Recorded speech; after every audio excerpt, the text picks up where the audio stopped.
Olá, aluno, aluna Unifacear, seja bem-vindo, seja bem-vinda à videoaula sobre o tema Identidade Nacional, Análise Histórica, Social, Política e Econômica. Eu sou a professora Alessandra Buarque e você ficará comigo durante a nossa videoaula para conversar sobre o tema da identidade nacional. Nessa aula, eu vou conversar com você de uma forma que eu dividi em duas etapas, porque pensei que seria interessante, primeiro, você conhecer as características do Brasil e do povo brasileiro, as suas várias dimensões, sociais, históricas, econômicas e políticas, apoiada principalmente no referencial teórico de Darcy Ribeiro, porque conhecendo essas características do Brasil e do povo brasileiro, na análise crítica de Darcy Ribeiro, que ele faz uma análise dissociada das construções poéticas e românticas, que a história oficial brasileira construiu, ele tem uma visão crítica das características do Brasil, e conhecendo essas características, você vai passar para a segunda etapa da aula, que foi assim que eu pensei que seria melhor dividir, e a partir desse conhecimento do que é o povo brasileiro, quais suas características, bem como do Brasil, você vai poder conhecer algumas matrizes de interpretação da identidade nacional brasileira. Não existe uma matriz única, nem poderia existir, porque são vários pesquisadores, vários estudiosos, vários historiadores, várias perspectivas, então existe mais de uma matriz que interpretou a identidade nacional brasileira.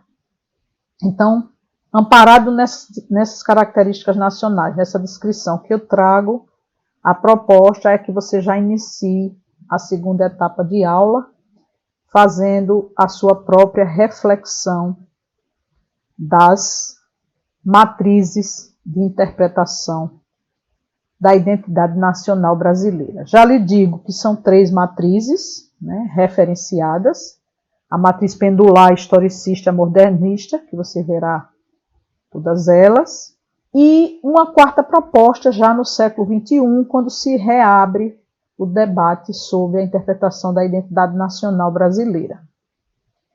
Essa obra é uma obra aberta, passível de ser refeita a cada momento, porque a história não é estanque. Novas correntes de interpretação podem surgir e irão surgir. Esse processo de produção interpretativa da identidade brasileira, ele vem se revigorando por meio de novas perspectivas, novas escolhas, novas escalas de problematização. E isso vai acontecer enquanto o mundo for mundo e enquanto houver pessoas pensando, refletindo, se mobilizando, se relacionando umas com as outras, enfim. Começo já essa primeira etapa da aula falando das características nacionais do Brasil e do povo brasileiro na perspectiva de Darcy Ribeiro, como eu já falei na introdução. O Brasil e os brasileiros, sua gestação como povo, é o que ele traz na obra clássica, que é chamado o título O Povo Brasileiro, a Formação e o Sentido do Brasil. Quem tiver interesse em se aprofundar nesse tema, fica essa obra como referência. Então, eu busquei em Darcy Ribeiro essas características do Brasil e do povo brasileiro. Ele começa dizendo o seguinte: às vezes se diz que a nossa característica essencial é a cordialidade. Isso você vai poder se aprofundar no e-book sobre o tema da videoaula. Essa cordialidade faria de nós um povo gentil e pacífico por excelência. Será que é realmente essa característica do povo brasileiro? A gentilidade, a docilidade, ser um povo pacífico? Como é que Darcy Ribeiro constrói e reconstrói essa história do Brasil e do povo brasileiro? Primeiro, ele diz que o processo de formação do povo brasileiro, que você já conhece pela historiografia oficial, que foi a realidade, se fez pelo entrechoque. Não foi uma formação pacífica. O entrechoque dos indígenas, dos negros e dos brancos. Então, o povo brasileiro se formou a partir desses 3 elementos. e foi altamente conflitivo, não foi pacífico. Conflitos interétnicos existiram, as tribos indígenas já se opunham umas a outras naquele ambiente deles antes da chegada dos europeus, já existia na própria cultura das tribos indígenas, que são várias, né? Esse processo já existia desses conflitos, mas era dentro do ambiente deles e da cultura deles.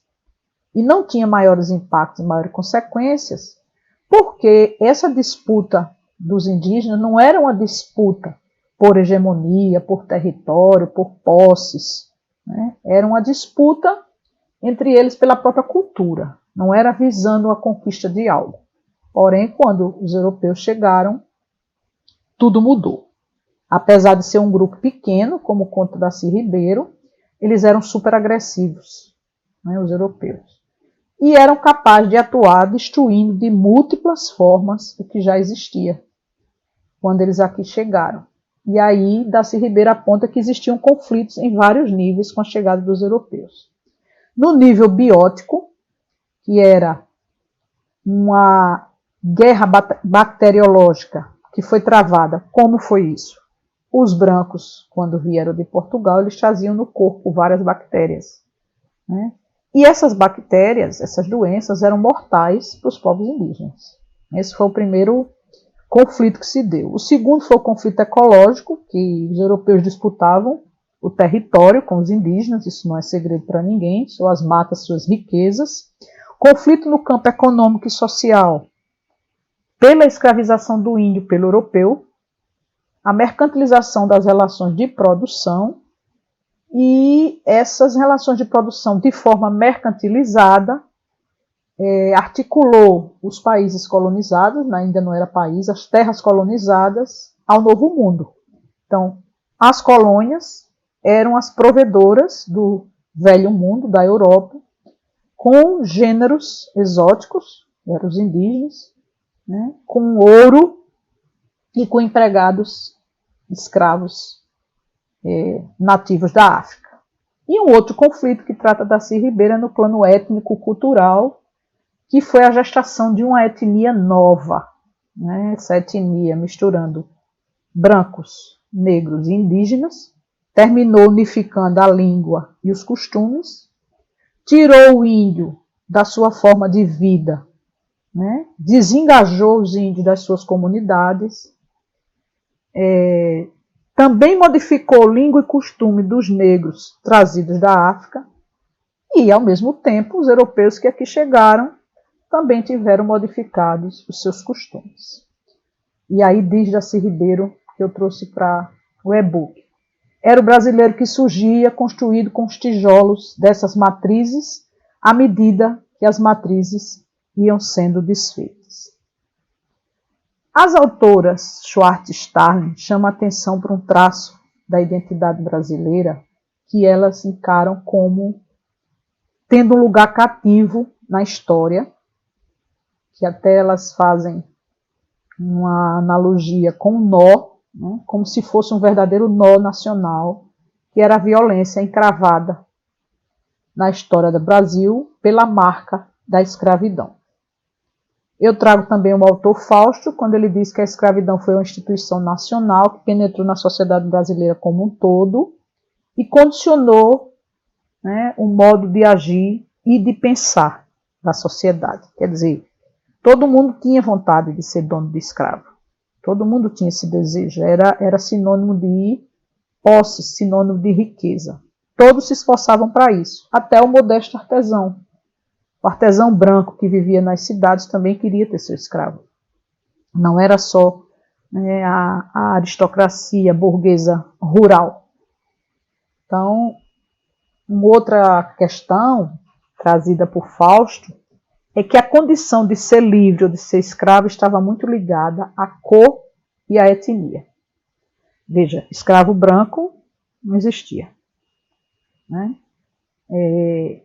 Primeiramente os negros eram os escravizados, depois eram os índios e depois os mestiços. Quer dizer, havia uma escala até para essa condição de ser livre ou não. As autoras Schwartz e Starling, elas definem o Brasil, né, como uma linguagem pautada em cores sociais, em tons e meio tons, mas que ficou claro que quem enriquece no Brasil quase sempre embranquece ou quer ficar branco. E, ao contrário, quem empobrece normalmente fica, né, no tom mais escuro. Mas elas chamam atenção para a questão da mestiçagem, né? De tanto misturar essas cores e costumes, a mestiçagem ficou como uma espécie de representação nacional do Brasil, um povo mestiço. Mas isso não aconteceu sem violência, né?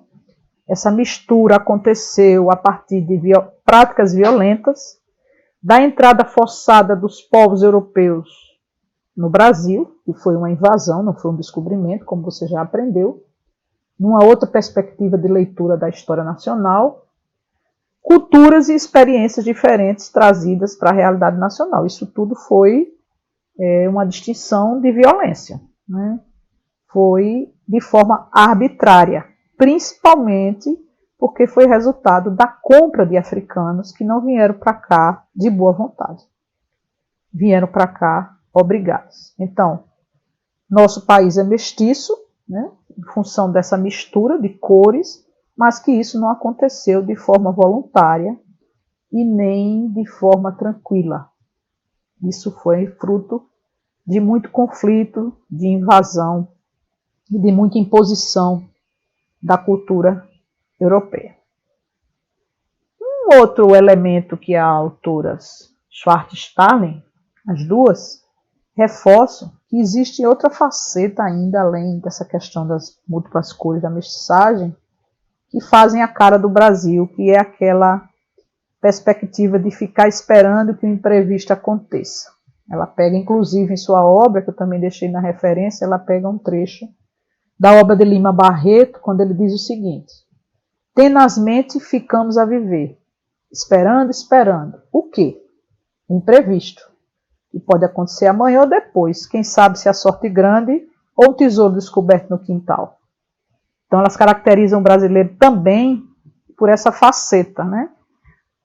Um simbolismo da mania nacional que o brasileiro tem de procurar pelo milagre do dia. Qual é o milagre de hoje? O que vai acontecer? Né? Será que eu vou descobrir um tesouro no quintal? Será que eu vou ter sorte? Então, esse imprevisto salvador que Sérgio Buarque de Holanda chama de bovarismo. O que será que é esse bovarismo que Sérgio Buarque de Holanda chama? Então, a Schwarz-Starling vão definir bem.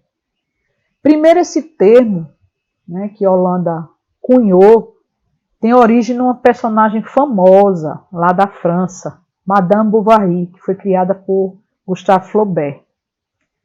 E define essa alteração no sentido de realidade. O bovarismo ele quis indicar que é quando uma pessoa se considera uma outra pessoa que ela não é. Então, é como se o brasileiro visse o Brasil aquilo que ele não é. Então, Sérgio Buarque de Holanda e também Lima Barreto, naquele trecho, eles apontam que os brasileiros teriam um quê de Madame Bovary, por isso que ele cunhou o termo bovarismo. É uma comunidade que se concebe diferente do que é.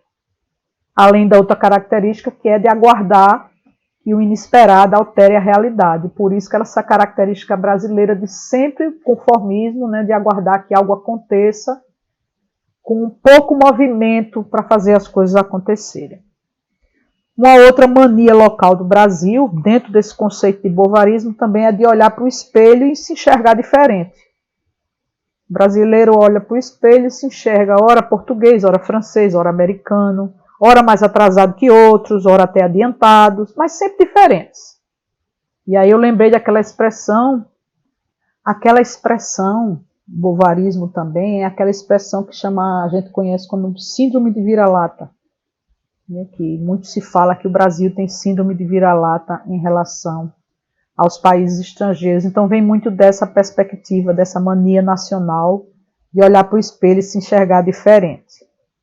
E uma outra característica muito peculiar ao povo brasileiro, que vem também desse termo bovarismo cunhado por Sérgio Buarque de Holanda, que é o familismo, que é aquela mistura da questão pública com a questão privada. O familismo é um costume arraigado lá da aristocracia rural, né, onde o proprietário rural era que tinha o domínio de tudo, lá na fazenda onde existiam as escolas, né, onde existia o trabalho, a própria produção para alimentar a família, existia uma capela, né, então a própria aristocracia rural era quem tinha o domínio de tudo. Então ali misturava o que era público com o que era privado, porque em dado momento eles começaram a influenciar no controle, né, do poder político, eles mesmos se tornavam mais à frente quando começaram a existir as eleições. Né, eles mesmos se tornavam os políticos que representavam o local, então era tudo misturado, público e privado, não tinha essa diferença, e até hoje a gente tem essa herança no Brasil, dessa mistura do público com o privado. Uma outra questão que Schwartzstarling traz analisando Sérgio Buarque de Holanda, nessa questão, né, do público e do privado, é porque a questão afetiva precedia sobre a impessoalidade dos princípios, né, que normalmente organiza a vida dos cidadãos nas nações. Existem os princípios, as regras formais, né, mas no Brasil a questão do afeto, do apadrinhamento, da proximidade, né, daquela coisa que a gente conhece como as relações amigáveis, né, na política, para não falar em tráfico de influência, né, quando toma lá da cá, enfim, e essa cultura do brasileiro é marcada, né, por essa questão de não se observar a pessoalidade, a impessoalidade, aliás, dos princípios, das regras e das normas. Né. A impessoalidade prevalecia por conta exatamente dessa precedência dos afetos. Os afetos de proximidade vinham em primeiro lugar. É quando Sérgio Buarque de Holanda traz a questão do homem cordial, né, que foi muito criticada à época, né, e ainda é, por uma perspectiva de análise, mas não é o homem cordial, quando ele fala, não é o brasileiro homem cordial bonzinho, né, não é celebrando o homem bonzinho, mas lamentando a difícil entrada do Brasil na modernidade exatamente por essa cultura. Schwartzstarling trata bem dessa questão, esclarecendo sobre o homem cordial, que eu deixei no e-book para você, quando ela diz: do latim, cordis, é que se deriva cordial. Então, essa palavra tem a ver com o coração, está vinculada ao semântico coração, não da pessoa boa e gentil, mas coração. Supondo de que no Brasil tudo passa pelo afeto, pela esfera da intimidade, né? Tudo muito na questão da relação social próxima, de proximidade, num impressionante descompromisso com a ideia de bem público. Isso que eu já falei antes. Então, o homem cordial brasileiro quer dizer isso. Alguém que está mais próximo da esfera da intimidade, das relações próximas, e muito mais distante da questão da ideia do público, numa clara aversão às esferas oficiais de poder. Era o poder do aristocrata rural, né? Um poder de proximidade, de família. É isso que elas tratam nessa questão do bovarismo. O Brasil foi sempre definido pelo olhar de quem veio de fora, de quem vem do exterior, desde o século XVI, quando o Brasil com Z nem era Brasil com S, mas uma colônia portuguesa lá desconhecida, lá bem no fim do mundo, como diz a história. O território brasileiro já era observado com dose de curiosidade e muito estereotipado. Né? O Brasil era tratado como falta de tudo, falta de lei, falta de hierarquia, falta de regras, ou era a falta ou era o excesso. Esse é o estereótipo do Brasil lá fora. Né? Ou faltava lei, hierarquia e regras, ou tinha um excesso de sexualidade, de ócio, de festa, de lascivo. Então tinha ou uma coisa ou outra. Né?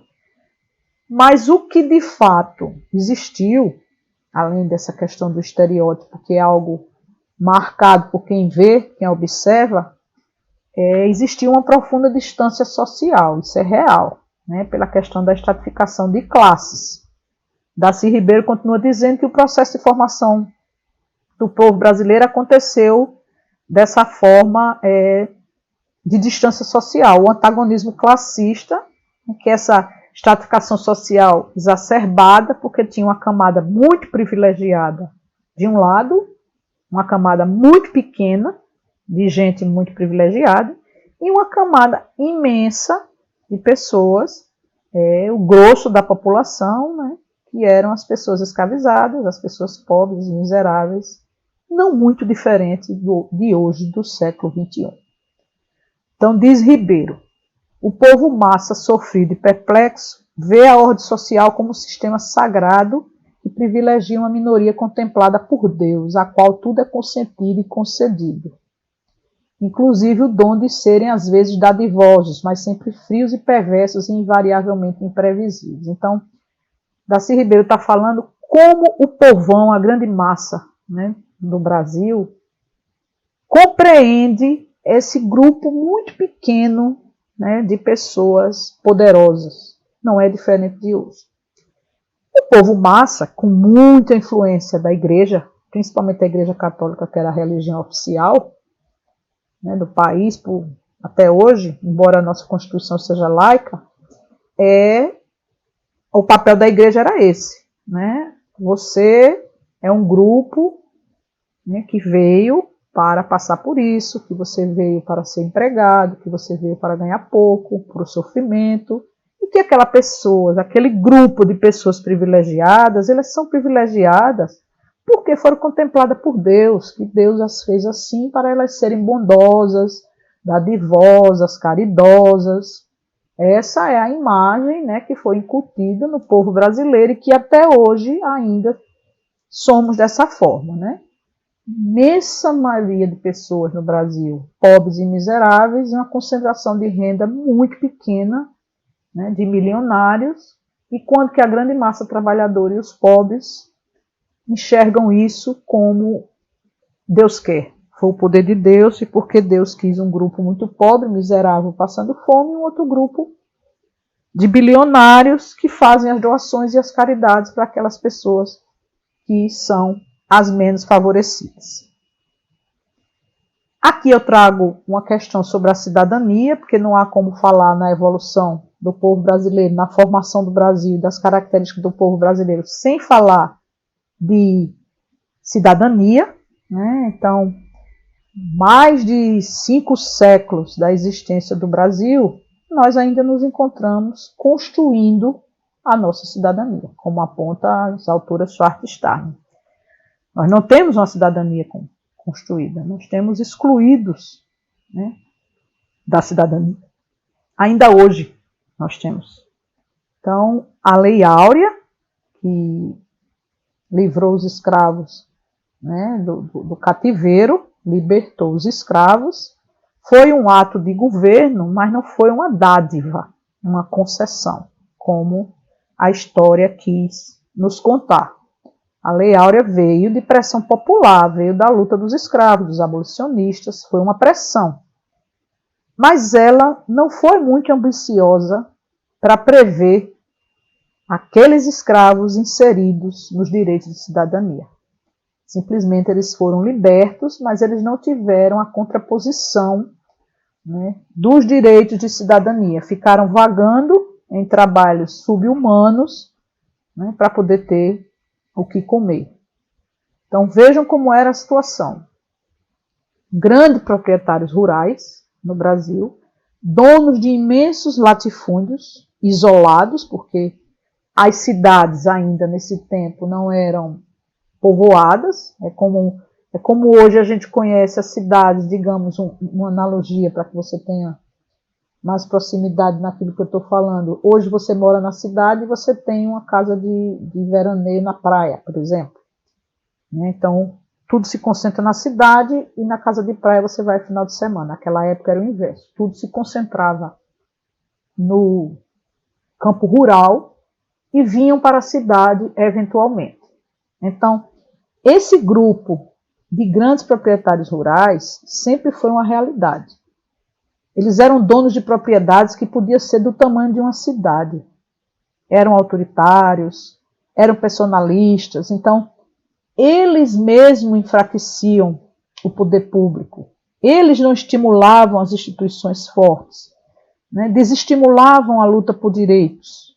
Essa era a nossa realidade. E ainda hoje, nós estamos vivendo esse processo no que diz respeito à questão da inclusão, né, das pessoas mais pobres, a inclusão que, inclusive, essas pessoas mais pobres, né, que estão no desemprego, advém também de cores, né, se for fazer uma análise do sistema de cores que Stuart Starling fala aqui nesse e-book, que você vai conhecer. Esse sistema de cores, você observa hoje que quem são os desempregados no Brasil? O desemprego tem cor. A maioria são negros e o desemprego tem renda, a maioria da pobreza. Então não mudou muito.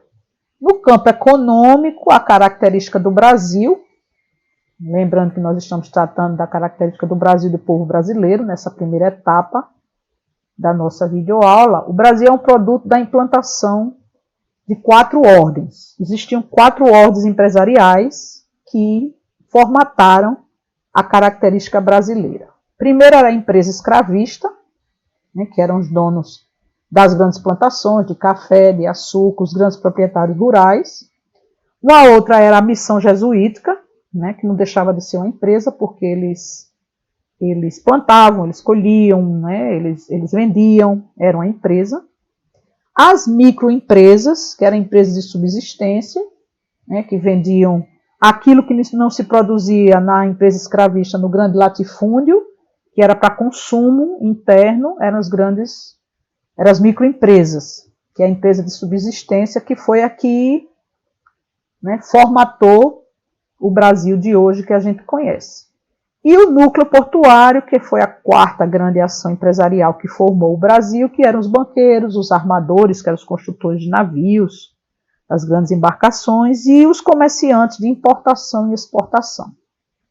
Então existia a grande propriedade rural que produzia para venda lá fora, café, açúcar. Existia a comunidade jesuítica, que era uma empresa.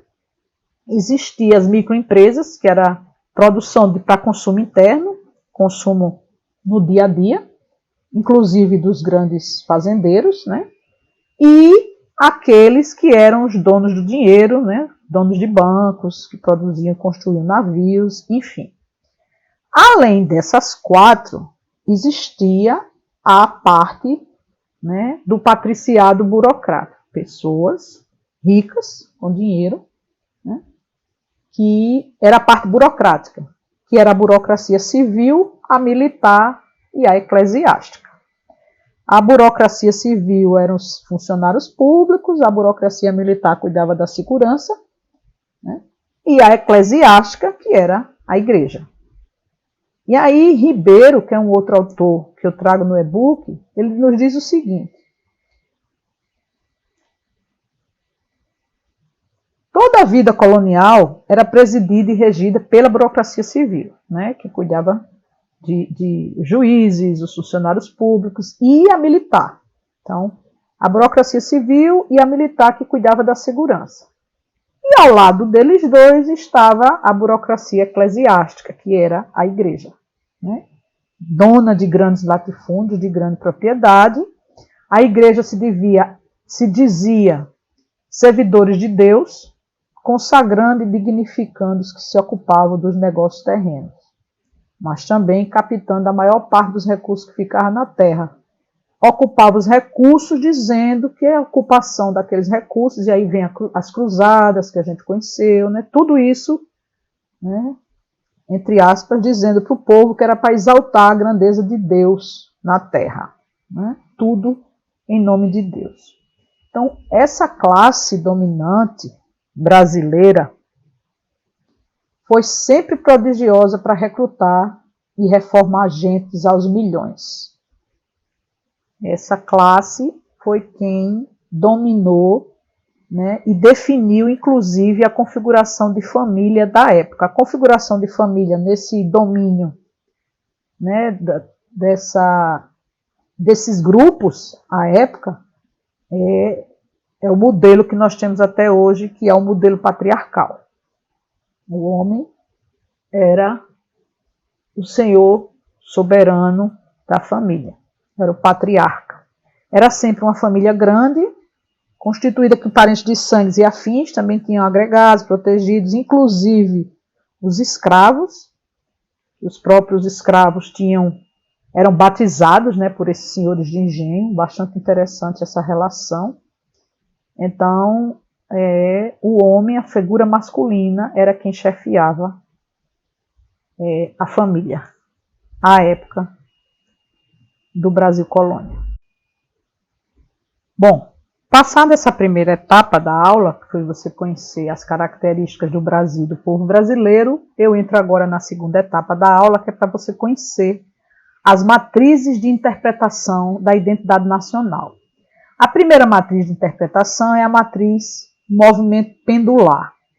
Por que é chamada movimento pendular? Porque ela balançava, digamos assim, né, que o pêndulo é algo que balança, entre a barbárie e a civilização. As matrizes de interpretação, só para você entender, eram os pensamentos, né, que se ocupavam de interpretar a identidade brasileira.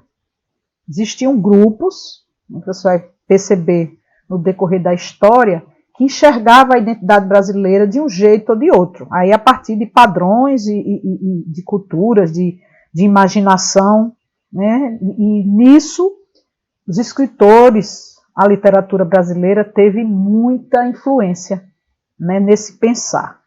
Então, o primeiro, que é o movimento pendular, o que é que significa pendular? Que de um lado existia o grupo que defendia a monarquia, né, que a identidade nacional era voltada para a representação portuguesa, e um outro grupo, que era o chamado os indigenistas, que tinha no indígena a representação do Brasil, a identidade nacional era o indígena. Então, eram essas duas, como é que eu digo, os dois movimentos do pêndulo. De um lado, enaltece a obra portuguesa na formação do Brasil, de outro, enaltece a virtude do indígena como um bom selvagem tropical. Então, você vai ver aí que existiram autores que defendiam esses dois lados. Tinha o Instituto Histórico e Geográfico Brasileiro, que era o IHGB, que foi fundado em 1838, exatamente para narrar a história oficial da nação brasileira recém-fundada. Então, fazia essa narrativa e demarcava os limites territoriais do Estado brasileiro. Esse grupo que defendia a história brasileira, enaltecendo Portugal na formação nacional do Brasil, era o grupo do IHGB, que era liderado, né, por Francisco Adolfo de Varengel. Acho que é essa a pronúncia. Esse escritor, esse intelectual, foi um dos maiores representantes, né, do IHGB, da história nacional, defendendo Portugal como referência, o livro História Geral do Brasil, de 1854. Esse autor era fortemente contrário a valorizar o índio, quer dizer, era o outro oposto do pêndulo. Ele não entendia que a identidade nacional estava vinculada a valorizar o índio. E ele influenciava Dom Pedro II para buscar um referencial de identidade para o Brasil que não tivesse nada a ver com o indígena. Dom Pedro II buscasse se atrelar à chegada das caravelas de Cabral, né, que o Brasil estava vinculado, a identidade do Brasil estava vinculada a isso. E ainda reforçava que seria muito perigoso, né, aliar o Brasil aos indígenas, inclusive dificultando a manutenção da coroa portuguesa, né, que no caso já não era mais portuguesa por conta da independência do Brasil, mas como Dom Pedro II tinha sobrenome português, isso aí também, né, e isso de alguma forma tinha vinculação com Portugal, sim, e era perigoso atrelar a identidade nacional aos indígenas, que poderia inclusive perder, né, o cetro das Bragança na América. Era isso que o autor Van Hagen, que defendia a Portugal como sendo o representante da formação na identidade do Brasil, né, dizia a Dom Pedro tudo isso.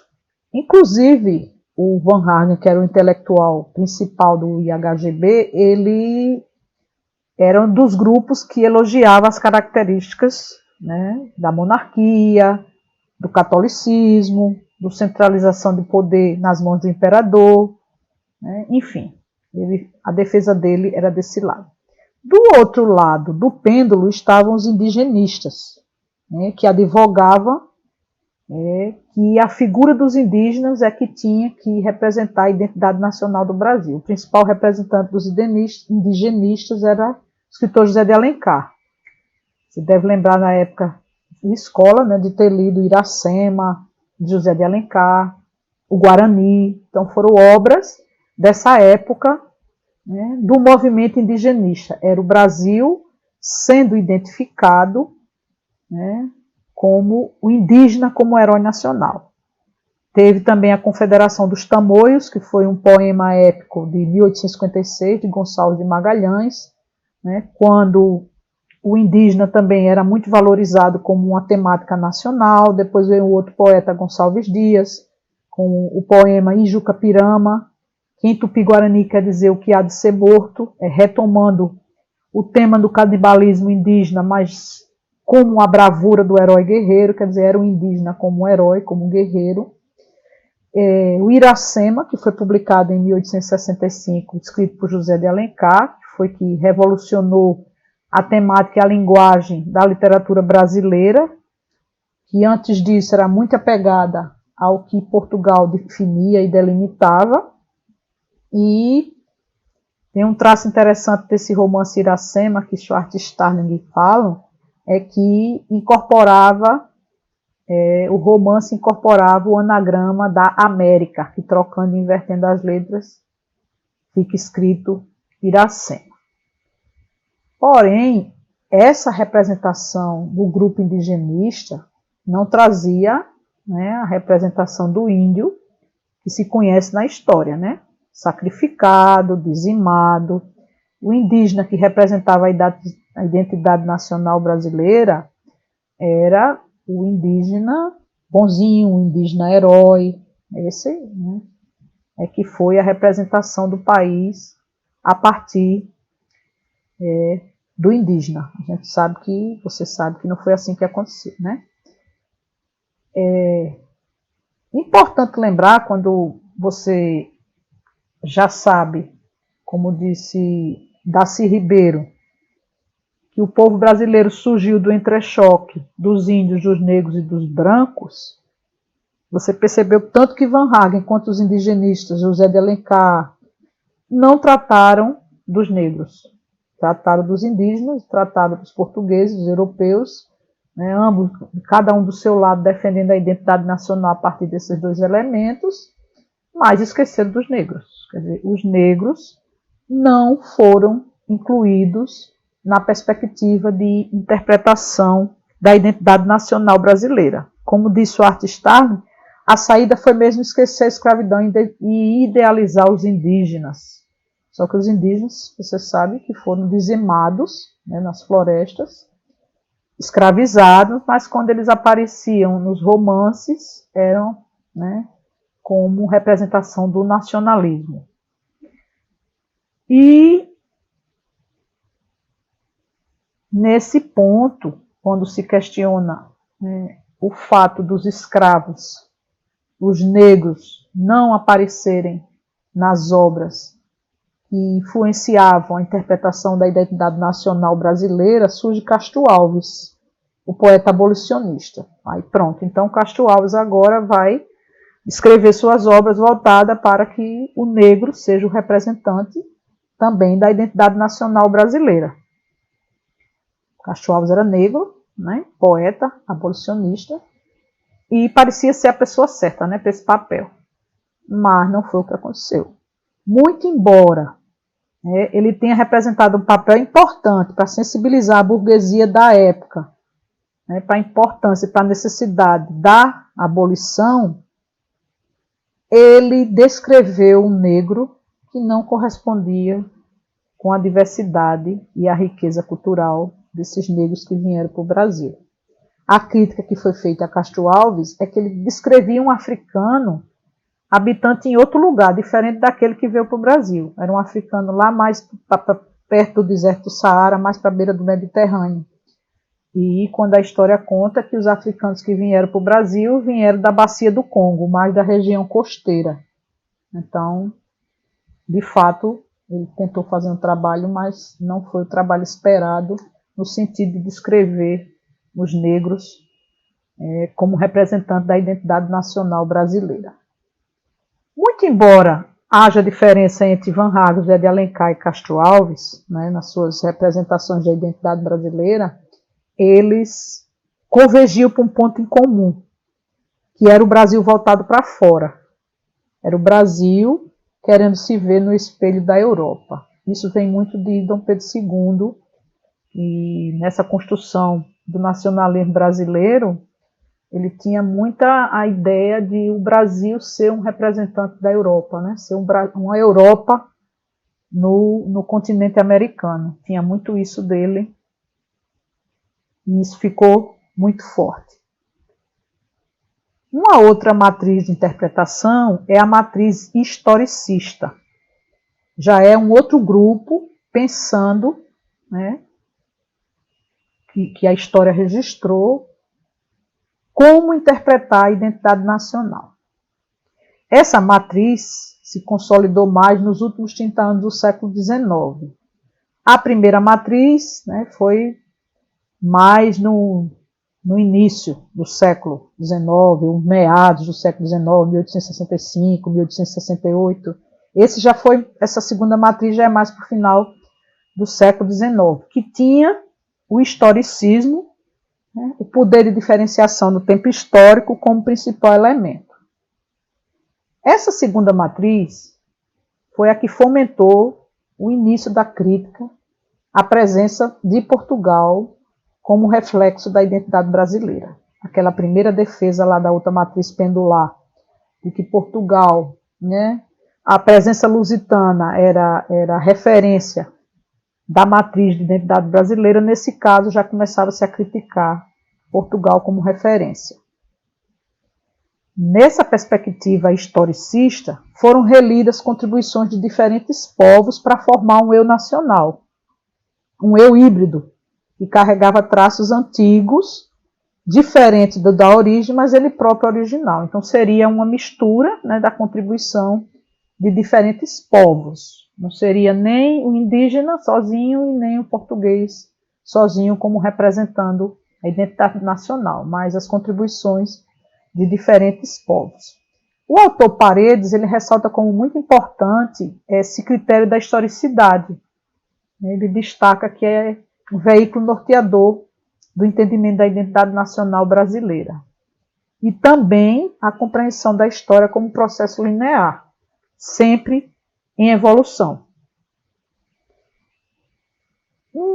Essa matriz de interpretação historicista tem o principal expoente, o escritor Silvio Romero.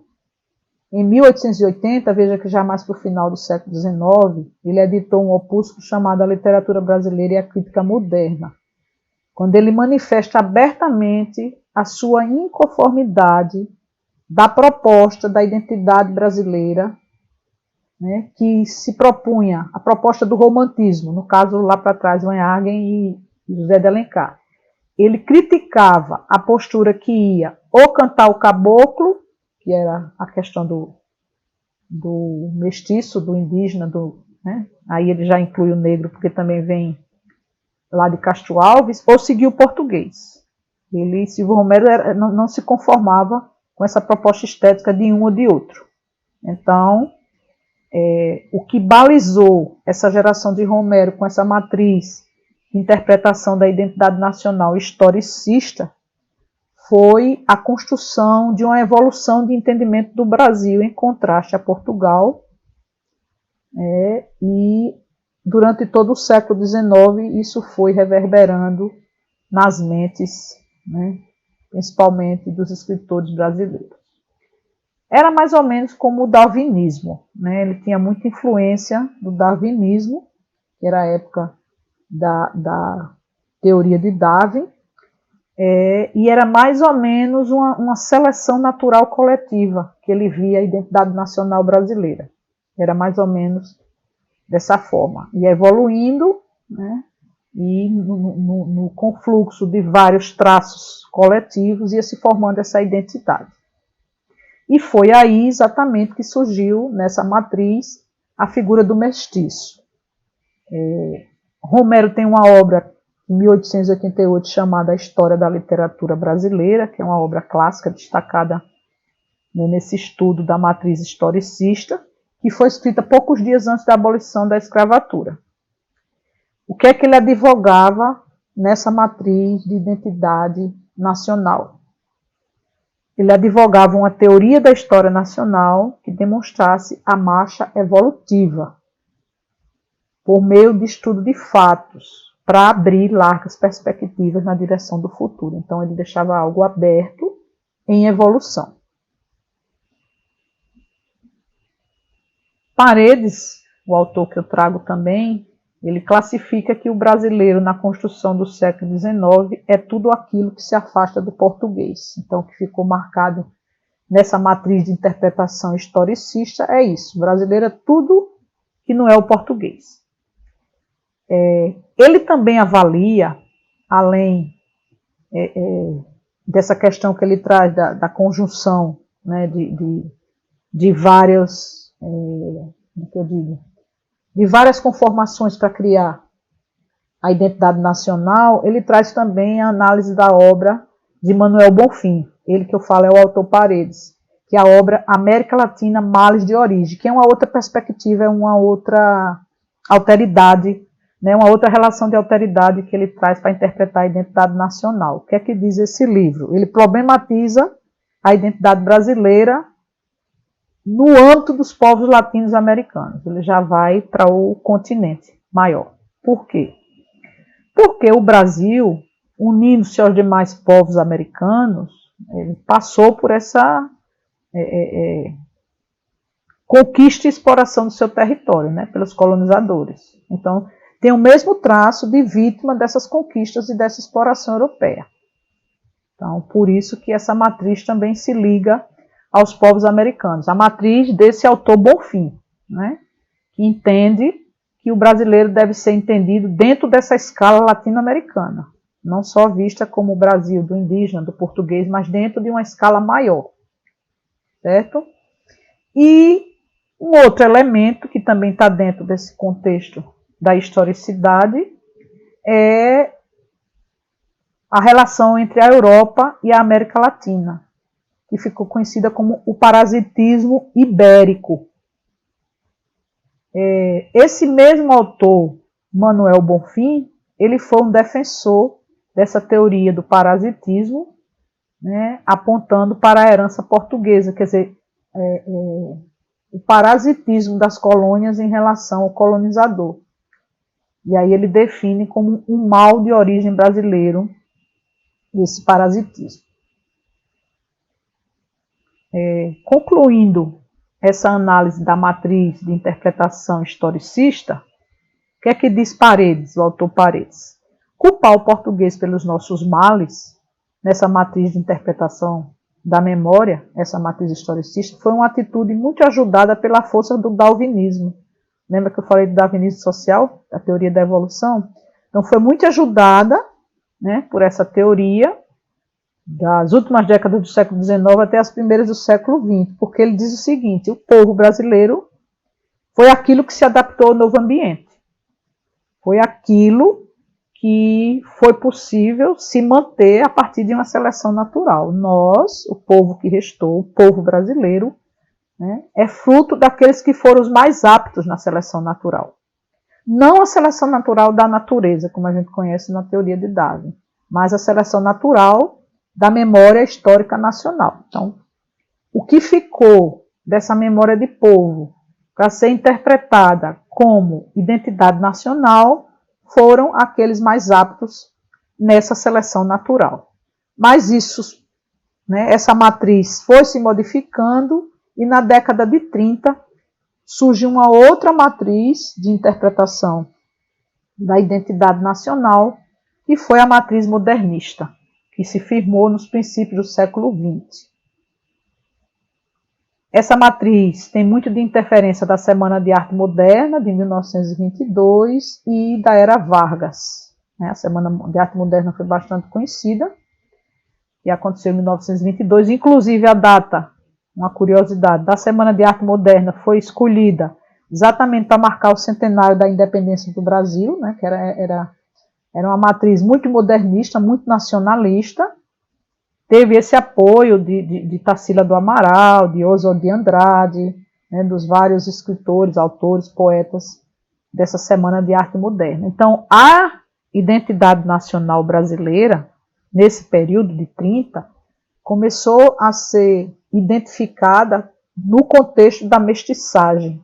Tinha a mestiçagem, né, mestiço, como estética e como forma cultural. Então, teve o apoio da Semana de Arte Moderna e teve o apoio, né, se você lembrar, na década de 30 já era o governo Vargas. Então Vargas, esperto que era, ele percebia a importância dessa interpretação oficial da história. Ele criou feriados, né, mobilizou a população com comemorações oficiais, estruturou um calendário festivo, né, tudo nessa perspectiva de criar uma identidade nacional. Nessas festas eram verdadeiras festas móveis, rituais cívicos, né? Reforçando a memória nacional, enfim. Era para introjetar mesmo o sentimento de pertencimento social, né? Carregando um grande apelo emocional do povo brasileiro. E o seu ministro da Educação fez uma reforma na educação e instituiu um novo enquadramento seriado para ensinar a história do Brasil. Tudo isso com a perspectiva de fomentar um sentido patriótico. Veja que essa perspectiva modernista tem muito do patriotismo e do nacionalismo. Mas, por outro lado, tem muito de comparação com os Estados Unidos. Por isso que você vê aí, né, essa imagem da bandeira americana. Muito do que os escritores da época, dessa década de 30 que eu vou falar, tinha muita comparação do Brasil com os Estados Unidos. A matriz de interpretação, né, também é muito essa, nesse sentido. Os três autores mais emblemáticos desse período foi Gilberto Freire, Sérgio Buarque de Holanda e Caio Prado Júnior. Inclusive, alguns deles eu já citei, né, nessa videoaula. Foram os mais emblemáticos nesse processo de reinterpretar o Brasil. Rapidamente, Gilberto Freire realça a semelhança e diferença com os Estados Unidos na sua obra clássica Casagrande Senzala. Sérgio Buarque de Holanda, em sua obra Raízes do Brasil, que é dessa década de 30, né, foi em 1936, ele reforça as características do Brasil, sendo definidas por suas diferenças em relação aos norte-americanos. E Prado Júnior, que foi emblemático, porque foi um dos autores que trouxe a influência do pensamento marxista para a intelectualidade brasileira, foi uma inovação na década de 1940, mas que depois isso foi traço comum nos livros escolares na década de 80. Então, Prado Júnior, que é esse último que incutiu o pensamento marxista, que eu também já trouxe em referência para você, a sua perspectiva não está nem um pouco interessada na temática do descobrimento português, porque ele diz em sua obra que a invasão brasileira, a ocupação brasileira é somente um capítulo da expansão do capitalismo no comércio europeu, assim como foram o Peru, né, assim como foi a Bolívia, assim como foram outros países do continente americano. O Brasil foi somente mais um. Então, é isso que ele chama a atenção. O processo histórico da democratização do país e a promulgação da Constituição de 88 já modificou a matriz de interpretação. Essas três matrizes de interpretação, a pendular, a historicista e a modernista, que eu aqui falei, foram definidas pelo autor Paredes, né, como as três marcantes. Mas só que, como esse é um processo que não se fecha, é um processo aberto, processo de evolução, né, do pensamento, dos traços da identidade nacional, de tudo que vai acontecendo com o decorrer do tempo, no século XXI se abre um novo debate para uma matriz de interpretação da identidade nacional brasileira. Será que no século XXI essas três matrizes que foram aqui faladas representam realmente a identidade nacional? E aí, né, movimentos, autores, literatura, teatro, cinematografia, tudo começa a refletir sobre isso. Então, do século XXI, novas perspectivas surgem na história. E aí eu trago um pouco do autor Paredes, quando ele diz o seguinte: nos 200 anos de independência do Brasil, essa questão da característica da identidade nacional foi sendo alterada com o passar das gerações. Né? Mudança do projeto político, enfim, tudo foi se modificando. A partir dos anos 1990, processo de requestionamento sobre o nós coletivo brasileiro começa a acontecer. As iniquidades, as mazelas, né? Tudo que a gente já vem conversando sobre esse processo de evolução do Brasil. E a partir dos anos 90, se você lembrar, foi um momento também de muitas reformas no país, reforma do Estado, né, da incorporação do ideário neoliberal no Brasil na economia, foram várias modificações. Então, os movimentos identitários transnacionais, ou seja, fora, né, em outros países, nessa inter-relação com os movimentos sociais brasileiros, isso começou a ter eco e novas pautas chegaram para diálogo no processo do imaginário nacional brasileiro. O Atlântico Negro e os feminismos e a interseccionalidade foi que produziram verdadeiros cismas profundos no edifício de memórias que foi erigido no século XX, como eu já falei aqui, nas 3 matrizes anteriores. Então isso foi abalado por esses três elementos, o Atlântico Negro, os feminismos e a interseccionalidade. Então, Paredes afirma uma questão bastante interessante que eu deixo para você refletir. Que não existe uma verdade, né, uma verdadeira ou uma correta interpretação da identidade brasileira. Nem tem uma verdadeira, nem uma correta, nem uma errada, nem uma falsa. Ele diz que ele não entende que exista isso. Entende que novas correntes de interpretação vêm revigorando esse processo, né, de interpretar a identidade nacional, novas correntes vêm surgindo. O imaginário da nação e o sentimento de pertencimento se manifesta sempre como uma obra aberta e passível de ser refeita. É aquilo que eu já falei, não é uma obra fechada. O sentimento nacional, o imaginário nacional, é que essa identidade ela pode continuar a ser construída por meio de novas perspectivas, por meio de novas escolhas. E o que aconteceu? Principalmente com a promulgação da Constituição Federal de 88, quando houve a mobilização de diferentes setores da sociedade, o Brasil já estava num processo de redemocratização, os movimentos sociais já estavam se organizando, posicionando novas demandas, né, por direitos sociais, por direitos de liberdade, enfim. Era uma outra percepção da identidade brasileira, né, uma percepção mais plural, mais diversa, diferente das matrizes de interpretação anteriores, até porque, né, o mundo foi evoluindo e o Brasil também, sem deixar de lembrar da globalização da economia, como eu já falei, da mundialização da cultura, das novas tecnologias que surgiram, quer dizer, com a mídia, com a internet, não existe mais, quebraram-se as barreiras, agora é tudo transnacional, você se comunica com a pessoa no outro lugar do mundo em questão de segundos. Tudo isso foi reorientando, né, o processo de redimensionar as experiências nacionais. Não podia ser diferente. Então aí começa a surgir um novo padrão de entendimento da identidade nacional. Surgiram autores, né, surgiram eventos para repaginar, inclusive a escala identitária brasileira. Você vai ver aí no e-book que eu citei algumas questões, como a Conferência Mundial contra o Racismo, a discriminação racial e a xenofobia, em 2001 na África do Sul, o Estatuto da Igualdade Racial no Brasil em 2010, a lei de 2003 que estabelece a obrigatoriedade do ensino da história e da cultura afro no contexto nacional brasileiro. Várias outras questões foram surgindo, né?